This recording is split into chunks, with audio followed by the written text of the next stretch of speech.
So, are you feeling better? Yes, I'm also on I'm on a deadline, which I'm not going to do this to myself anymore. I'm going to spread the release date and deadlines out. I don't it just it's always like, and it makes for a Okay. crazy Amy is what it Yeah. makes for. Well, your hair looks good since you went and had your hair done. You said you were my reason is I needed to get my hair done and I wasn't going to do it, but then I went For and her. I did it. Yeah, So, yeah, well, chopped. Yeah. tell us then. I'm gonna jump all the way to the last of my questions. And since you just mentioned deadline, I know that's going to be people are always curious. What do you got coming next? What I have coming next is a book called The Outlaw Noble Salt, and it is pure fiction. The only thing that isn't fiction is that the outlaw noble salt is based on the character, real life character Butch Cassidy, who grew up just over the hill from me. And so it really is a character from the part of the world where I grew up and things that I understand, even though he was born, 100 years before I was. Excellent. Um, I just am I'm fascinated by the West. I mean, and I'm fascinated by his story in particular because I relate, having grown up in the same kind of culture and the same places. The mountains still look the same, the valleys still look the same, and his story is interesting because he was kind of a Robin Hood type character, a bad boy who really wanted to be good. And so yeah, we have, and it has romance and everything else, but it's taking his life and the character that he really was and going, what if this had happened?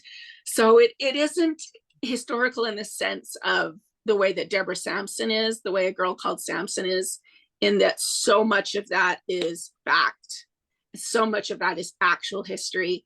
This is just a character from history that I get to play around with a little bit. So that's a great segue because, oh, and in honor of our meeting, so your history, Lovely. your history in this book, as someone who I like, that time period anyway, but having been out there, visited so many of the sites that you wrote about, it was, I was like, Mm-hmm. oh gosh, it was great. I loved this. So tell us, well, go in your words, give us a synopsis of this story. Uh, a Girl Called Samson is about a real woman named Deborah Sampson who was born into a family that had had quite an interesting pedigree as far as the American story, but she is born into circumstances that aren't good. Her father abandons the family, and her mother is forced basically to farm the children out into indentured servitude, which was very common in the time. And she grows up as a servant in primarily a home where there are a bunch of brothers. And she has a very unique set of skills, if we want to quote Liam Neeson on this. She's a very unique girl, extremely smart, extremely physical, um, and extremely competitive. She wants to keep up with these boys, and she doesn't have the same opportunities. She isn't able to go to school, but she has people in her life that do care about her and look out for her and try to provide some opportunities. Long story short, she ends up disguising herself as a boy. She's tall, quite tall for the time, very tall among women. And so she's lanky and decides, I can do this, and disguises herself and joins up. And that is the true story of Deborah Sampson. She really did that. And she really made it to almost the end of the war. So it's her story. The characters in it are all real. I definitely take liberty with certain aspects of the story. Some people don't like that, but I don't care. I think the important parts of the story are that she really did what I claimed that she did, and not so. It's Revolutionary War. It's incredibly interesting to see what the climate was of the time, and it was just a pleasure to research her and to fall in love with her and to give her more story. I think I give her a story that I think she kind of deserved, that she didn't quite get. I gave her, I think, a happier ending. So I hope that's not too spoilery. No, and that's why I wanted you to tell that, because I didn't want to give away anything. I will say that I had to process, because every time I read historical, I like to go back and double check authors and how much of that was, what is true, what is not, because I will tell you, with you, it's really hard to tell in your books where the history and the fiction, you write that so well. So I go back and I have to go, okay, what was real and what was not? And I had to process, like, going, this isn't exactly how her story was. But I think that as I thought through it, and I felt through what you left me with in the book, you write for historical purposes, you write for entertainment purposes, but you also write in a way that elicits some introspection. And I'm curious, with your taking her in the direction that you did give her more, and you actually make us, I think, delve into more with where you than where her actual life, ended up. Was there a intent in that, or is that just kind of where this all went with you? Well, the difference between the hard thing and also the satisfying thing about writing fiction is that you can create a theme for your story, and you can make your story work for that theme. The problem with taking a historic, real figure that did real things in a real time in history is that you're limited by the fact that, first of all, you have an entire lifespan, and you have elements of the story that in that person's life never got brought to the fore, never were discovered. She still isn't known. And so in order to present a narrative, you have to take the pieces that are real and there, and then you have to say, okay, but what's the theme of this story as far as this narrative, this 400 pages that I get to. I'm just not going to write a dry historical textbook about Deborah Samson. I have to create a full arc story, and so in order to do that, I needed to really focus on one part of her life, and that part of her life I focused on was the part that everybody is so fascinated by because it broke all the barriers, but was that time in history when she served. And focusing on that time in history and when she served meant, okay, well, this, all of these other periphery things that happened after, I mean, how do I make it all cohesive? And so that, with love story, with relationships, how do I wrap all these things together so that as a reader, we're looking at this time period and yet we're given a full arc. And so that is the difficulty. And for me, I wanted to include the parts of her story that I felt were most important and most pivotal to us now in history. And there were some things at the end of her, more towards the end of her life, or in her grown-up years that she did that I wanted to pull in. She gave I don't think this is spoilery, she gave a speaking tour all over the United States, or the Eastern whatever the states were at the time. And it was the first speaking tour ever by a woman. They had never had speaking tours where a woman was the speaker. So not only did she do what she did during the revolution, then she went on tour and talked about it, and people came to see her do that. And you're like, well, okay, but that was 20 years after the bulk of this story. So how do I wrap all of these things together?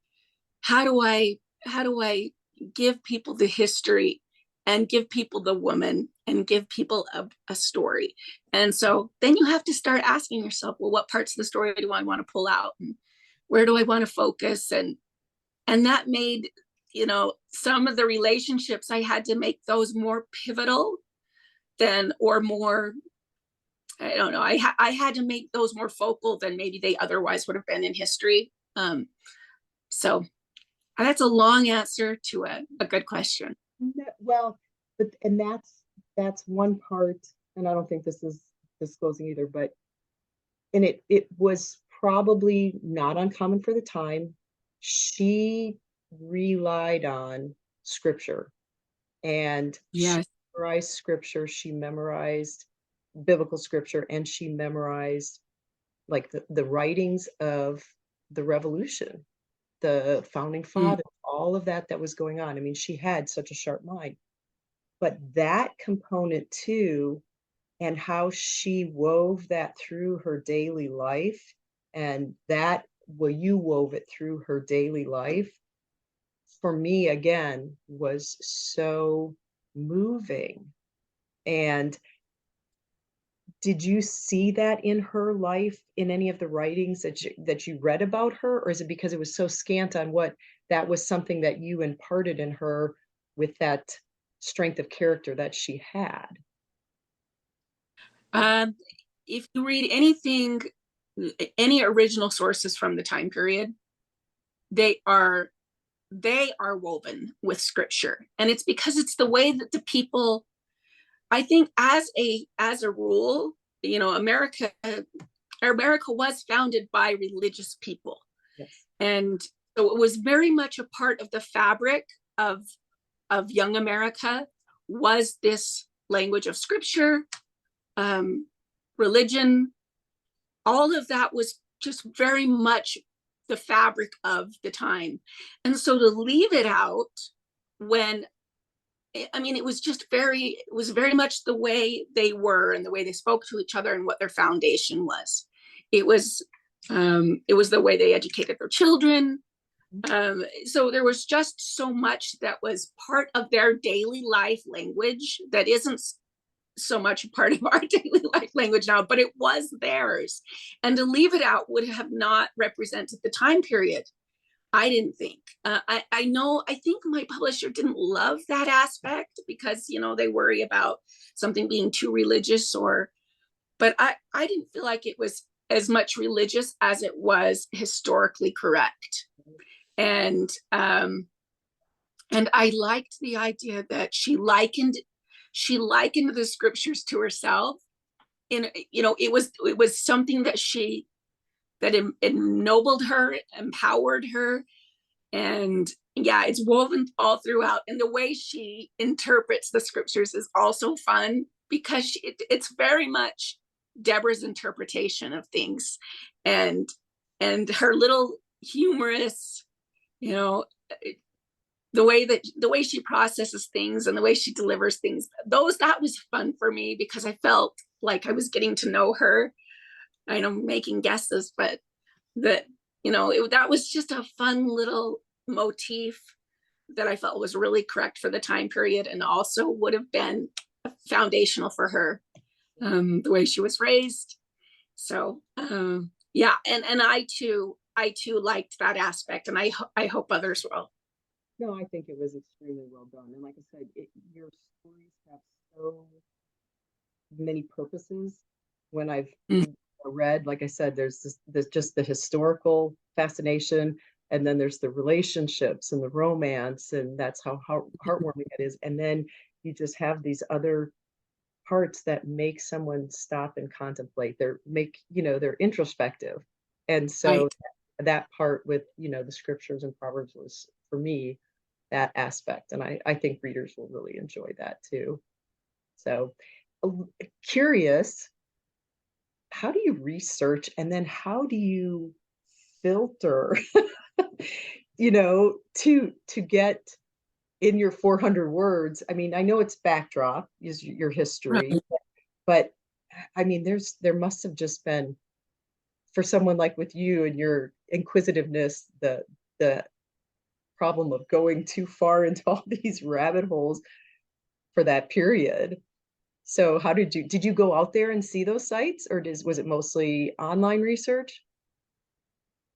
It was mostly online research. The problem, and you're well aware, having been to West Point, and it doesn't, the West Point that they saw doesn't exist. I mean, even though it does, it's the same physical location, but even the way that they described, again, I went back to the original sources. There's a huge compendium.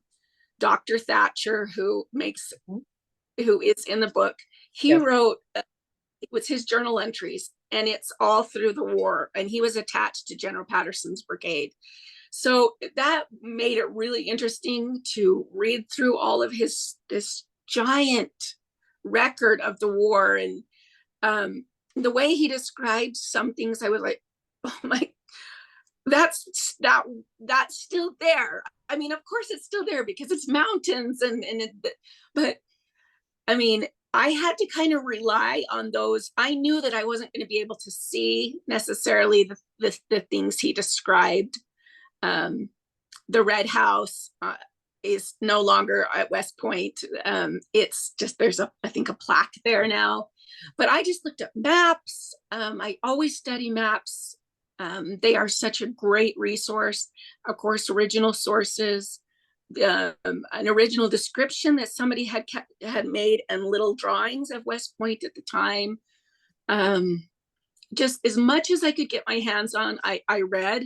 But then, yes, you have to go through and go, okay, I can't use that. I can't use that. I can't use that. But it does give you a foundation of then to kind of feel like a place of authority that you can then write from.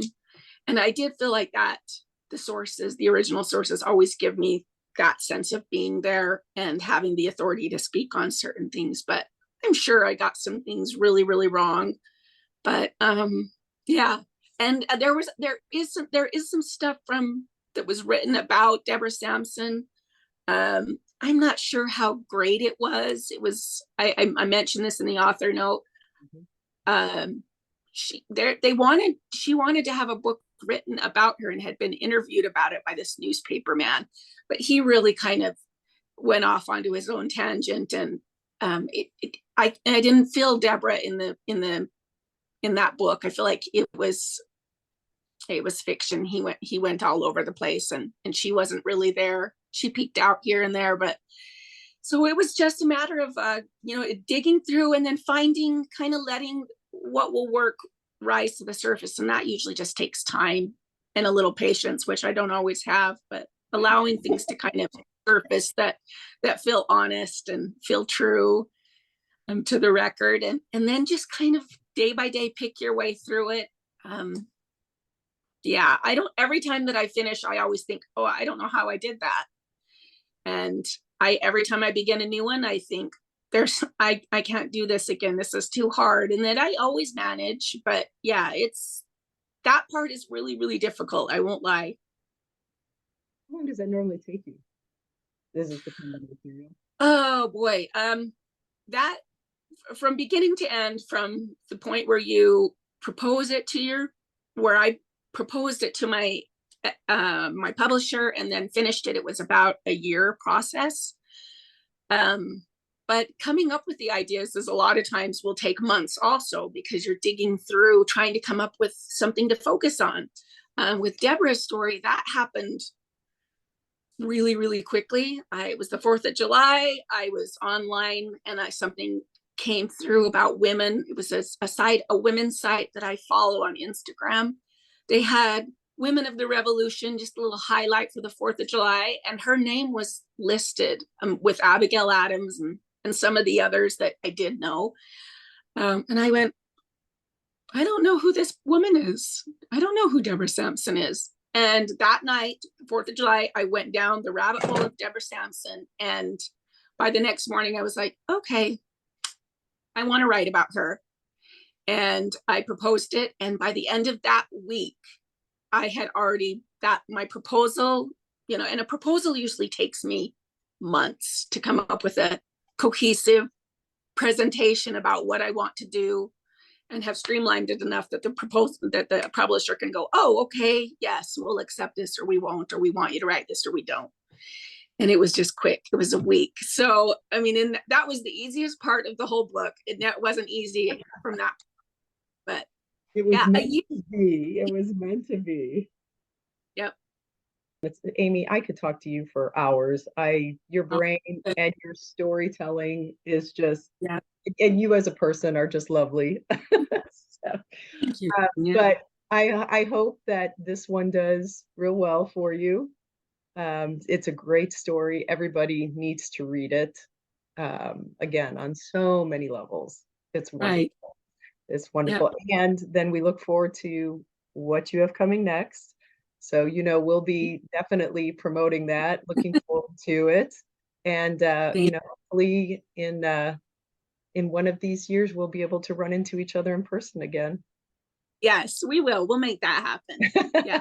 Have a great day. Thank you.